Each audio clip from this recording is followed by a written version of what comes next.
মোৰ প্ৰিয় গ্ৰন্থ ৰচনা পাতনি। গ্ৰন্থ হৈছে মানৱ সভ্যতাৰ এক অমূল্য ধন। ই কেৱল জ্ঞানৰ উৎস নহয়, ই আত্মিক পুষ্টি প্ৰদান কৰা এক অদৃশ্য সংগী।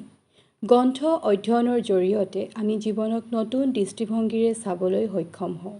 একো বন্ধু, একো সংগী এনে নাই, যিজনে এনে নীৰৱ কিন্তু গভীৰ সহচৰ হৈ মানুহৰ অন্তৰ আত্মালৈ পঠিয়াই দিয়ে বোধ আৰু চিন্তন।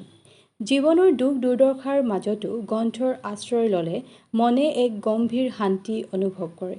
সেইবাবেই গ্ৰন্থ অধ্যয়ন এক অভ্যাস হিচাপে গঢ়ি তোলাটো অত্যন্ত প্ৰয়োজনীয়। অসমীয়া সাহিত্যৰ সৈতে মোৰ সম্পৰ্ক। অসমীয়া সাহিত্যৰ বহুবিধ ধাৰাৰ মাজত মই উপন্যাস, গল্প সংকলন, জীৱনী গ্ৰন্থ আদি পঢ়িবলৈ ভাল পাওঁ।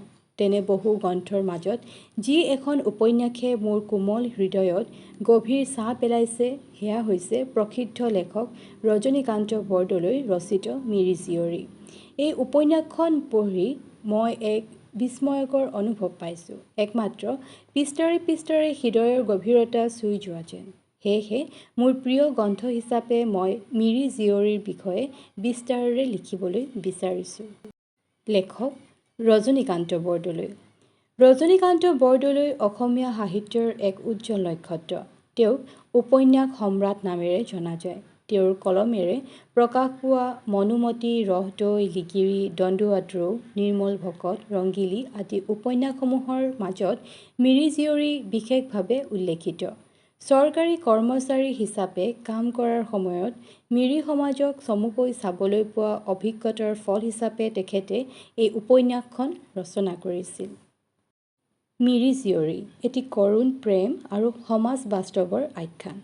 মিৰি জীয়ৰী এখন সামাজিক উপন্যাস, য'ত মিৰি সমাজৰ এযোৰ ডেকা গাভৰুৱে গঢ়া সত্য প্ৰেম কাহিনী কাব্যিকভাৱে প্ৰতিফলিত হৈছে। কাহিনীৰ মুখ্য চৰিত্ৰ জংকী আৰু পানেই সোৱণশিৰিৰ পাৰৰ এখন সৰু মিৰি গাঁৱৰ বাসিন্দা। শিশুকালতে টঙিত লগ হোৱা আৰু সৰুৰে পৰা লগত হাঁহি ধেমালি কৰি জীয়াই থকা এই দুজনৰ দুই হৃদয় কালক্ৰমত প্ৰেমিক প্ৰেমিকা হৈ পৰে। পানেইৰ দেউতাক তামেদে সমাজৰ নিয়মৰ উপৰিও তেওঁ নিজৰ জীৱনক লৈ সিদ্ধান্ত ল'বলৈ উদ্ধত। পানেইক ধনী গামৰ পুতেক কুমুদৰ সৈতে বিবাহ দিবলৈ স্থিৰ কৰে যদিও তাৰ মা নিৰ্মাই এবেলিৰ বাবে তাইৰ মৰমৰ কথাক স্বীকৃতি দিব খুজিছিল। পানেই আৰু জংকীয়ে নিজৰ ভালপোৱা সঁচা বুলি প্ৰতিপন্ন কৰিবলৈ বহু কষ্ট ভোগ কৰে।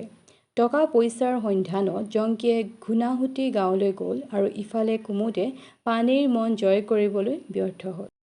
পানেই নিজৰ স্বাধীনতা আৰু ভালপোৱাৰ অধিকাৰৰ বাবে সাহসেৰে সিদ্ধান্ত লৈ জংকীৰ সৈতে পলাই যায়।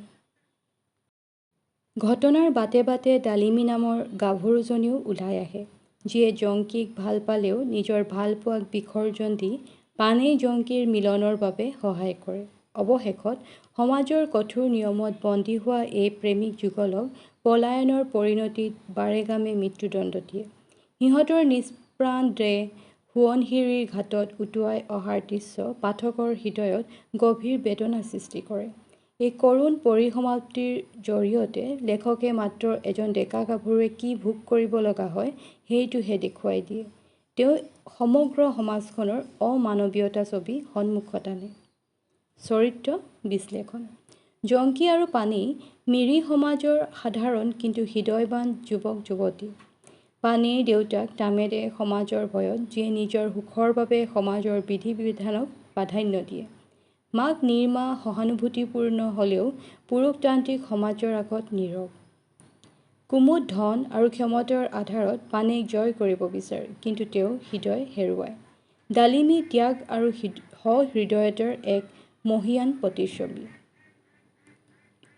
পটভূমি আৰু সাংস্কৃতিক পৰিচয়। এই উপন্যাসত মিৰি সমাজৰ পৰম্পৰা, সাংস্কৃতিক আচাৰ অনুষ্ঠান, পৰ্ব, বিহু, সমাজৰ বিধি নিয়ম আদিৰ এক চমু পৰিচয় কিন্তু স্পষ্ট চিত্ৰ দিয়া আছে। সোৱণশিৰি, ঘূণাসুঁতি, পাহাৰীয়া গাছি, মিৰি আদিৰ পটভূমিত লিখা উপন্যাসখনে কেৱল স্থানিকতাকহে আবদ্ধ নকৰিলে, ই মিৰি সমাজৰ ধাৰাপ্ৰবাহৰ এক চিন্তনীয় দিশ উদ্ঘাটন কৰে। উপসংহাৰ মিৰি জীয়ৰী কেৱল এখন প্ৰেমৰ উপন্যাস নহয়, ই হৈছে সমাজ, সংস্কৃতি আৰু বিবেকৰ কণ্ঠস্বৰ। এই গ্ৰন্থখনে মোৰ মনত সমাজৰ গভীৰ অসংগতিৰ প্ৰতিফলন ঘটাইছে।